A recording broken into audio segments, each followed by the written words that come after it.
For a quick look at what's on your TV right now, there are two easy ways to see what's now showing.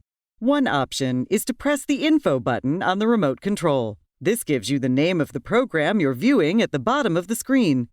You will also see a progress bar showing how far along the program is, the time it is scheduled to begin and end, and what is showing next. The other option is to press the Browse button on the remote control. When you press Browse, you see the channel that you are currently viewing at the bottom of the screen. With the Browse button, you can scroll through what is coming up on that channel. If you have a DVR set-top box, another option is to press the OK button on the remote control. This shows what is now playing at the top of the screen. If you are recording a program at the same time, you'll also see the shows that are recording, along with what's on live TV and what you are currently viewing. This information can also be accessed through the main menu.